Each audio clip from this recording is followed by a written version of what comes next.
हम में से हर साल दिसंबर के महीने में सब लोग न्यू ईयर्स रेजोल्यूशन सेट करना शुरू करते हैं। स्पेशली जब नए साल की शुरुआत होने वाली होती है तो हम खुद से बोलते हैं कि मैं इस साल अपना वेट लूज़ करना चाहता हूँ, या मैं इस साल किन्हीं पर्टिकुलर बुक्स को पढ़ना चाहता हूँ, या फिर किसी पर्टिकुलर कोर्स को अटेंड करना चाहता हूँ, या उनका कोई भी एक लाइफ ड्रीम या लाइफ गोल हो सकता है। लेकिन क्या आपको पता है कि एक स्टडी के अनुसार केवल 8% लोग ही ऐसे होते हैं जो अपने न्यू ईयर्स रेजोल्यूशंस को पूरा कर पाते साल के आखिरी तक। और ऐसा क्यों होता है, मैं आपको रीज़न बताना चाहता हूँ। ज़्यादातर लोग अपने लिए गोल सेट कर तो लेते हैं नए साल के लिए, बट उनको पूरा नहीं कर पाते हैं। इसका सिंपल सा रीज़न है, उनके पास लैक ऑफ मोटिवेशन है। और मोटिवेशन भी एक्सटर्नल नहीं, इंटरनल मोटिवेशन। और मैं यहाँ पर आपको ब्रीफली ये भी समझाना चाहता हूँ कि एक्सटर्नल मोटिवेशन क्या है, इंटरनल मोटिवेशन क्या है। एक्सटर्नल मोटिवेशन, अगर आप मुझे सुन रहे हो तो आप मेरी बातों से मोटिवेट हो सकते हो, आप किसी बुक्स को पढ़कर मोटिवेट हो सकते हो, आप किसी पर्टिकुलर वीडियो को देखकर मोटिवेट हो सकते हो, किसी पर्टिकुलर सॉन्ग को सुनकर मोटिवेट हो सकते हो। बट ये मोटिवेशन कारगर नहीं होता है, ये मोटिवेशन आपके साथ लंबे समय तक नहीं टिकता है। एक होता है इंटरनल मोटिवेशन जो आपके लाइफ के पर्पस से अलाइन है। तो जब तक आपके अंदर इंटरनल मोटिवेशन नहीं है तब तक आप चीज़ें गोल्स की तरह सेट करोगे और फिर कुछ दिन करने के बाद उनको छोड़ दोगे। ज़्यादातर लोगों के साथ यही होता है। जब भी कभी नया साल शुरू होता है वो अपने लिए नए नए गोल सेट करते हैं। इस साल ये नहीं करूँगा, इस साल वो करूँगा, इस साल मुझे ज़्यादा हेल्दी बनना है, इस साल मुझे एक नए पार्टनर की तलाश करनी है, या इस साल फिर मैं एक अच्छी जॉब पा लूँगा, इस साल मैं कोई अपना नया स्टार्टअप कर लूँगा, या इस साल मैं जिम ज्वाइन करूँगा। स्टार्टिंग में 1 या 2 हफ्ते तक वो सही चलते हैं, कुछ लोग 1 मंथ तक भी कंप्लीट कर लेते हैं, और धीरे धीरे वो उन्हीं कामों को कम कर देते हैं, बंद कर देते हैं।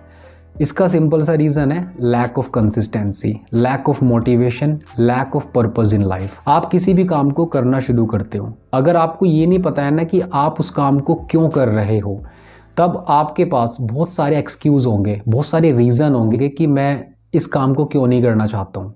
या तो आपका पर्पस क्लियर नहीं है किसी काम को करने के पीछे, इसलिए आप उस काम को बीच में ही छोड़ दे रहे हो, या फिर आपको ये नहीं पता है कि आप उस काम को कर क्यों रहे हो। अगर आपको क्लियरली पता हो जाए कि मुझे इस काम को इसलिए करना है, फॉर एग्ज़ाम्पल मैं अगर एक साल में 100 बुक्स पढ़ना चाहता हूँ, मैं एक छोटा एग्जाम्पल लेता हूँ, मैं अगर एक साल में सेट करता हूँ गोल्स अपने लिए कि मुझे 50 बुक्स पढ़नी है, तो मुझे पढ़नी क्यों है, क्या क्या बेनिफिट्स हो सकते हैं, और उसके आपको प्रोज कॉन्स दोनों लिखने हैं।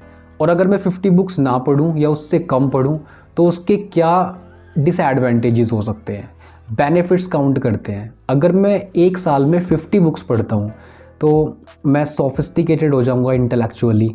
दूसरी बात, मेरा माइंड जो है बहुत ज़्यादा शार्प हो जाएगा, मेरी थिंकिंग कैपेबिलिटी बढ़ेगी, डिसीज़न मेकिंग पावर बढ़ेगी, और मैं एक अच्छा लीडर बन सकता हूँ, मेरा थॉट प्रोसेस अच्छा हो जाएगा, वोकैबुलरी अच्छी हो जाएगी मेरी। बहुत सारे रीजंस हैं आपके पास कि आप उनको सबको लिस्ट डाउन करो, एवरीथिंग, जो भी बेनिफिट्स आपको मिल सकते हैं 50 बुक्स पढ़ने से साल के, तो आप उन सारे बेनिफिट्स को लिख लो। इसके बाद आपको डिसएडवांटेज भी लिखने हैं कि यार अगर आप 50 बुक्स नहीं पढ़ पाए, या मतलब अगर आप कम बुक्स पढ़ पाए तो आपको क्या डिसएडवांटेजेस होंगे, मतलब 25 बुक्स पढ़ने पर तो और आपको 50 बुक्स पढ़ने पर इसमें क्या डिफरेंस होगा कि अगर आप 50 बुक्स पढ़ते तो आपको क्या चीज़ें नहीं मिलेंगी। हो सकता है आपकी वोकैबुलरी अच्छी ना हो सकता है कि जो आपके कलीग्स हो या फिर आपके पीयर्स हो, आपके फ्रेंड्स हो, वो आपसे आगे निकल जाए। हो सकता है आपका कोई फ्रेंड, आपका कलीग आपसे ज़्यादा स्मार्टर हो, और वो इसलिए है क्योंकि उसकी लाइफ का गोल एकदम क्लियर है और वो उस पर कंसिस्टेंट भी है।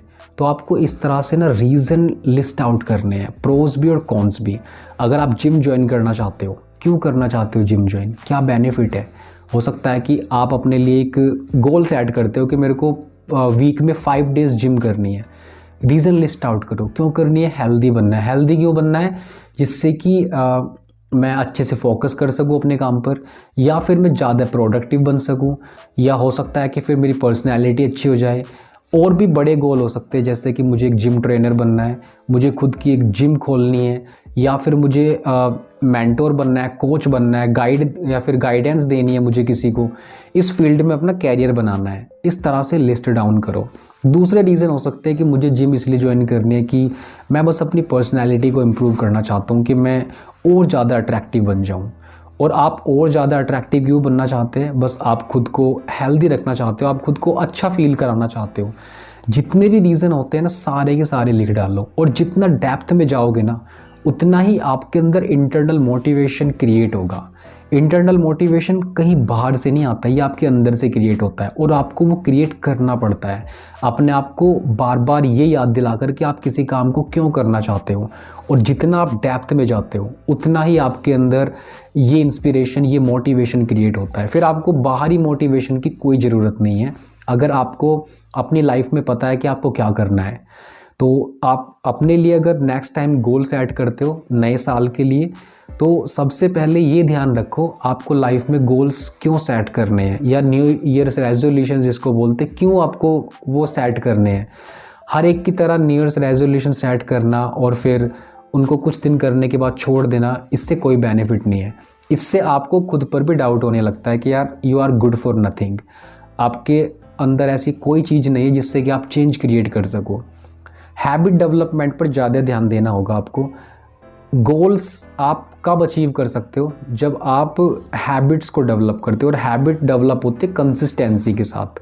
अगर आपको साल में 50 बुक्स पढ़नी है, एक सिंपल सा मैथ्स करते हैं, एक बुक्स में लगभग 250 पेजेस है, आप कैलकुलेट करो 50 से जितना भी पेज नंबर आएगा, और आप अपने आप से डिसाइड करो कि एक दिन में how many pages I really need to read. एक दिन में कितने पेजेस पढूं जिससे कि मैं एक साल के आखिरी तक 50 किताबें पूरी कर सकूं।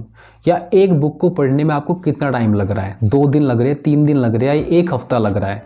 वन वीक में आपको कितनी बुक्स पढ़नी है, 1 बुक पढ़नी है, 2 बुक पढ़नी है, इस तरह से आप डिसाइड करो। मैं अपने लिए ऐसे गोल सेट करता हूँ कि अगर साल में मतलब 12 मंथ्स में 52 वीक्स होते हैं, और 52 हफ्तों में मैं 2 बुक्स को 1 हफ्ते में फिनिश करता हूँ, तो 52 इंटू 2 104 104 किताबें मैं सक्सेसफुली रीड कर पाऊँगा, बशर्ते कि मैं अपने शेड्यूल को इस तरह से मैनेज करूं, या फिर मैं उसके साथ ऐसी कंसिस्टेंसी से काम करूं जिससे कि मैं 1 हफ्ते में 2 किताबें आराम से पढ़ पाऊं।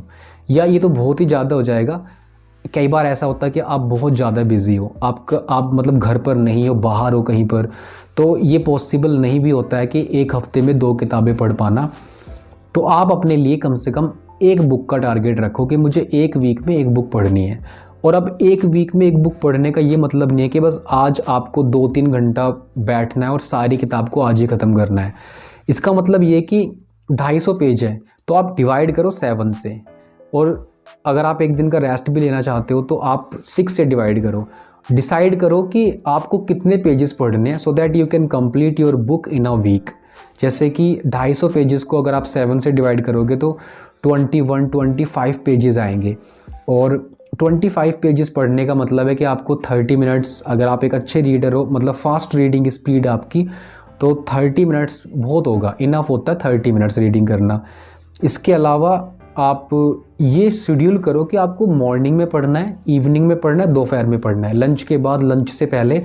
इस तरह से किसी भी एक हैबिट को या किसी भी एक पर्टिकुलर टास्क को, जिससे कि आप कंसिस्टेंट रह सको, किसी एक दूसरी चीज़ के साथ बांध दो। लंच के बाद करना है, डिनर से पहले करना है, सोने के तुरंत पहले पढ़नी है किताब। जब तक आप इन चीज़ों को नहीं अप्लाई करोगे, आपके अंदर लैक ऑफ कंसिस्टेंसी रहेगी, लैक ऑफ मोटिवेशन रहेगा, क्योंकि लैक ऑफ पर्पज़ है आपकी लाइफ में। आपको पता नहीं है क्यों करना है मुझे कोई भी काम। तो इसलिए ये सारी चीज़ें इसलिए इम्पोर्टेंट हो जाती है। जब आप अपने लिए नए गोल सेट करते हो तो सबसे पहले आपको नई हैबिट्स डेवलप करनी पड़ेगी, जिससे कि आप उन गोल्स को अचीव कर पाओ। और नई हैबिट्स डेवलप कर सकते हो आप कंसिस्टेंट रहकर, अपने काम पर कंसिस्टेंट लगातार काम करके। किसी भी काम को लगातार करने से कंसिस्टेंसी क्रिएट हो जाती है और आपकी हैबिट बिल्ड होती है। तो अगर आपको इस वीडियो में कुछ नया सीखने को मिला है तो आप इस वीडियो को लाइक कीजिए, इस चैनल को सब्सक्राइब कीजिए और अपने फ्रेंड्स के साथ शेयर कीजिए। Thank you very much.